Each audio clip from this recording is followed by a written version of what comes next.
네, 여러분 안녕하십니까? 오늘 여러분에게 한 사람을 소개해 드리려고 합니다.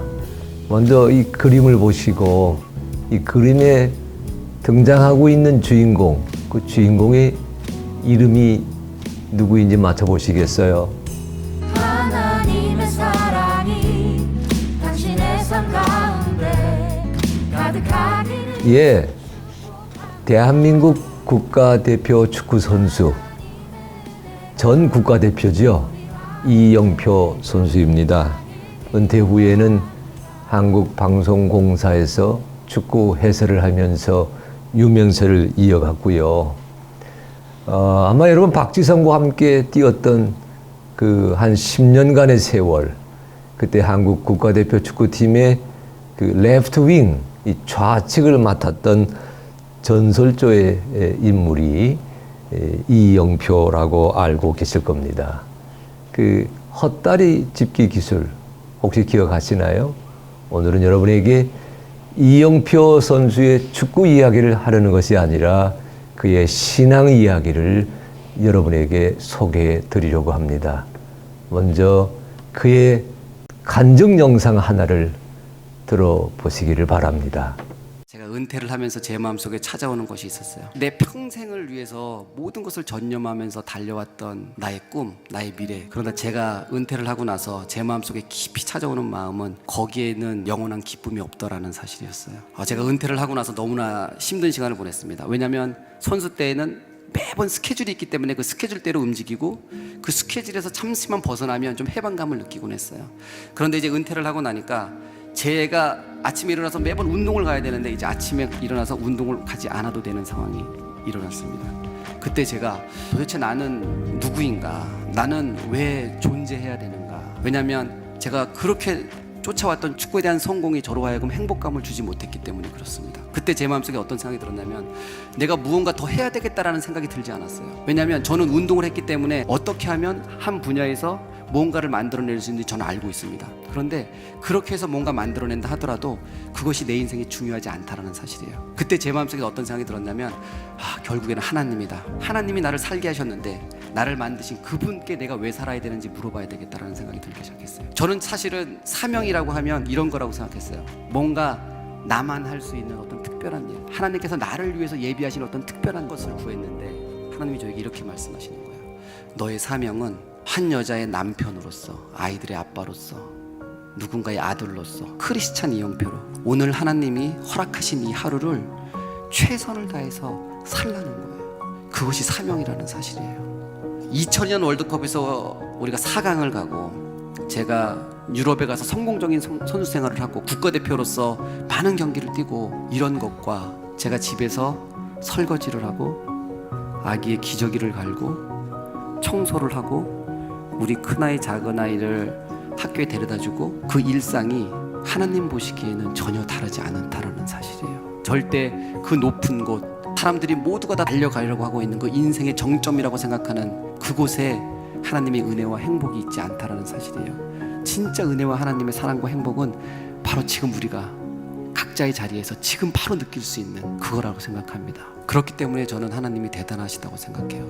왜냐하면 이 세상이 귀하다고 생각하는 그런 것만 한다면 소수밖에 하나님의 은혜를 느끼지 못할 텐데 하나님은 지금 이 순간에 지금 우리가 처한 상황에서 기쁨을 주실 수 있다는 사실이에요. 예, 여러분, 이영표 선수의 믿음 이야기 어떻게 보셨나요? 자료를 찾아보니까 그는 1977년생이니까 금년 43살의 젊은이입니다. 강원도 홍천 출신이고요. 사실 축구 선수로서는 또 축구 경기를 해설하는 자리에서는 유명한 말을 참 많이 남겼어요. 예를 들면 이런 얘기입니다. 월드컵은 경험하는 자리가 아닙니다. 월드컵은 증명하는 자리예요. 이런 말도 남겼던 선수로 기억이 되고 있습니다. 근데 오늘 여러분 그의 신앙 이야기 들어보면서 어떤 느낌을 받으셨어요? 그는 원래 신앙인이 아닙니다. 어릴 때에는 교회를 싫어했어요. 기독교 신앙을 의심하기도 했고요. 국가대표 선수가 된 다음에는 전도를 받아서 믿음의 자리로 한 걸음 한 걸음 들어섰습니다. 2018년 11월 11일 크리스찬이 투데이 그 신문을 보게 되니까 이런 고백이 있더라고요. 그가 하나님을 맨 처음 만나서 들었던 마음, 이런 말씀 주셨대요. 하나님은 내가 네 옆에 있었는데 네가 믿지 못해서 나를 만나지 못했지. 그런 경험과 함께 하나님을 사귀는 그런 시간이 축구 대표 선수이자 기독교 신앙의 전도자 이영표의 새로운 출발이었습니다. 2002년 월드컵 때 이런 에피소드가 있었어요. 한일 월드컵 개막 사흘을 앞에 두고 부상을 당했습니다. 다리 근육이 찢어졌답니다. 12cm나 6주 진단을 받았고요. 회복되려면 3개월이 기다려야 된다. 통보를 받았답니다. 얼마나 청천벽력 같은 소식이었을까요? 뒤늦게 만난 하나님 앞에서 제가 기도했답니다. 하나님, 월드컵을 통해서 좋은 성적을 얻고 유럽에 진출하는 것, 이것이 주의 뜻이 아니라고 한다면, 내 욕심이라고 한다면 내가 이 욕심을 내려놓겠습니다.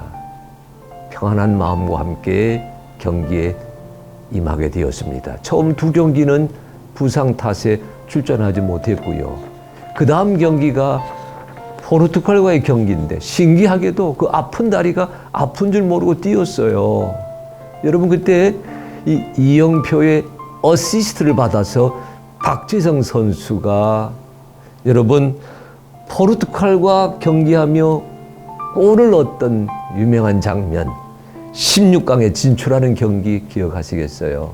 그때 이영표가 수비수로서의 자기 역할을 멋지게 해냈습니다. 그런데 16강에 진출하고 난 다음 하나님께 기도하면서 마음을 추스리는데 아팠던 다리가 신기하게도 아프지 않았답니다. 이탈리아전에 나서게 되었어요. 어시스트 했습니다. 여러분, 안정환이 그 어시스트 받아서 골을 성공시켰잖아요. 4강 신화에 도달하게 됩니다. 기도했습니다. 감사했습니다. 거의 6개월간 다니는 교회에서 새벽 예배를 한 번도 빠지지 않았다고 이야기하네요. 2002년 11월 24일 주일 예배입니다. 기도 중에 마음에 감동이 왔어요. 뜨거운 눈물이 막 쏟아졌습니다. 얼마나 감사했는지 문득 이런 마음을 주셨대요.